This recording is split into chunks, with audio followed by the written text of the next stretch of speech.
In the previous videos, we discussed basic overview of Moodle. We discussed the icons that Moodle uses. We've discussed file management and topic bars. The topic we're going to discuss now is labels. And what labels allow you to do is to separate specific information. For example, in my Chapter 1 topic bar, I may want to separate my resources such as websites, PowerPoints, Word documents, so on and so forth. It's just another organizing tool to make sure that my digital plan book is as clear as possible and user-friendly. So let's take a look at how to do that. The first thing I'm going to do is, as we always do when we edit our Moodle page, is to turn editing on. So if you look in the upper right hand corner, I'm going to go ahead and click on Turn Editing On.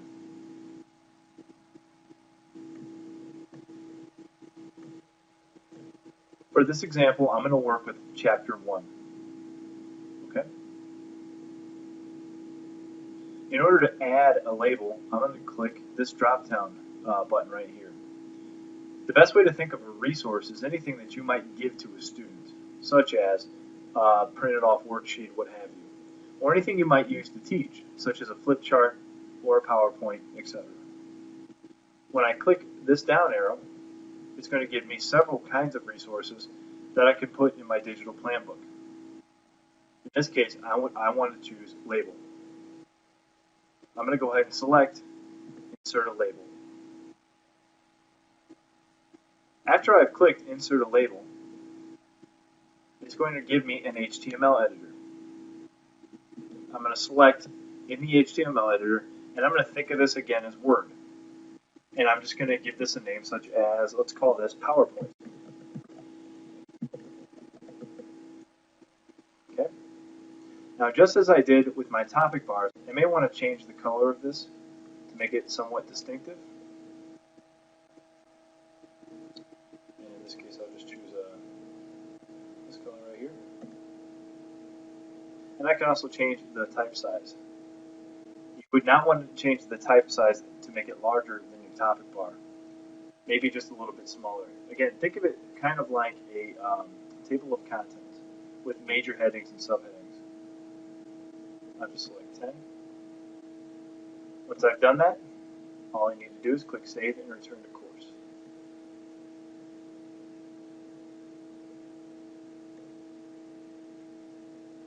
Notice my first label shows up in my Chapter 1 topic bar.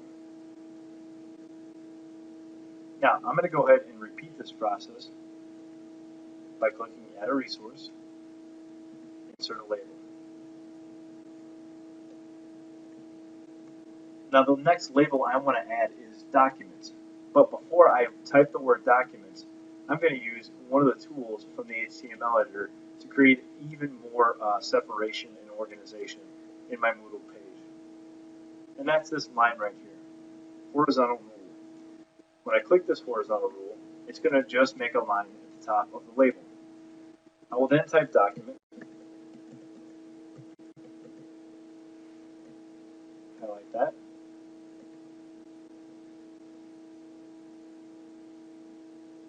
Select the same color, change this to 10,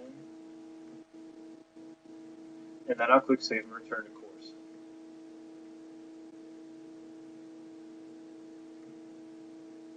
I'm going to go ahead and turn editing off so you can see what this looks like. Notice here I have one label titled PowerPoints, another label titled Documents. Now, when I begin to add actual PowerPoints and documents, I'm going to be able to keep them separated by this line. You can repeat this process with as many labels as you like to create as many different subcategories as you like, using the line to create separation. We will do one more example. I'm going to go ahead and click Turn Editing On.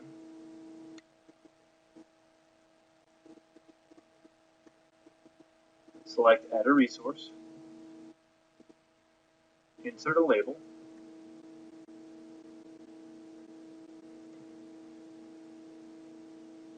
click my horizontal rule, and I'll call this Tests. Change the type, change the text color, again, I can say return to course.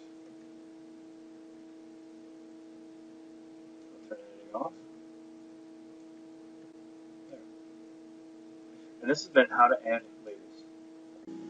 In this video, we're going to talk about topic bars, what they are, how to edit them, and why it's important to have them organized. This is a follow-up video to the file management video. Naming topic bars correctly will allow you to take the files or documents you have in your file management system and transfer them into your digital plan book in an organized way. Now, if I look at the middle of the Moodle page, where I see 1, 2, 3, 4, 5, so on and so forth, these are called topic bars. Moodle organizes information by using topic bars. So for example, you might have number 1, topic bar number 1, might be your chapter 1. Topic bar number 2 might be chapter 2, and so on and so forth. Then in chapter 1, you might have all of your materials that you use to teach chapter 1 in that topic bar specifically. Now, you would pull this material from the files down here, which we'll talk about in a later video. But for right now, we just kind of want to set up the skeleton, if you will, of our Moodle. Now, if you're an elementary teacher, you might use subject. For example, topic bar number 1 might be math, number 2 might be reading, so on and so forth. Okay?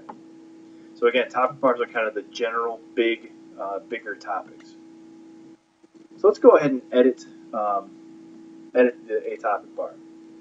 If you look in the upper right-hand corner of the screen, I have Turn Editing On. I'm going to click Turn Editing On, and that will allow me to edit the topic bars. Now notice when I click Turn Editing On, it's going to change this into an edit mode. What I'm looking for is at the upper left hand of the screen, and really on the left side of each of these topic bars, and that's this icon right here, Edit Summary. I'm going to go ahead and click on Edit Summary.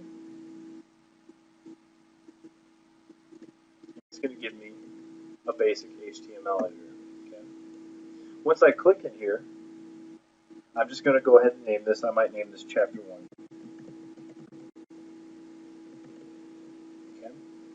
Now, a good idea is to take this and center it, make it a little bit larger than 8 points. Maybe I'll make it 14. And perhaps change the text color on it as well. Just choose green. Okay. Once I've named it, all I'm going to do is now click Save Changes. And as you can see, I've named this topic bar number 1, chapter number 1. Now I'm going to go ahead and turn editing off so you can see what it looks like in a clean, usable view. Okay. Now naming the rest of your topic bars are as simple as repeating this process until you've named all of either your subjects or your chapters. Okay. Here's a trick to kind of save some formatting issues and save you a little time. I'm going to go ahead and click Turn Editing On again. I'm going to edit this topic bar number 1.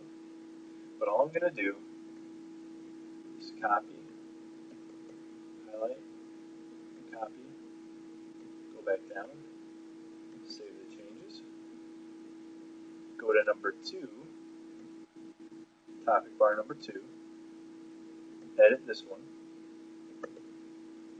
and paste.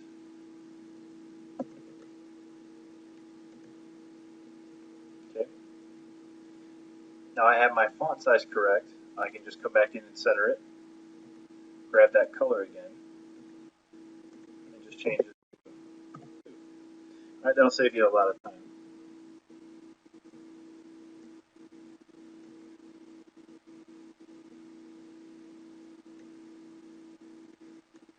Okay, notice now I have chapter 1 and chapter 2. Again, just repeat this process until you've named each one of your topic bars. Next, we're going to take a look at labels in the next video, and you'll see why having your topic bar named properly will really help you when you're putting in labels, and then ultimately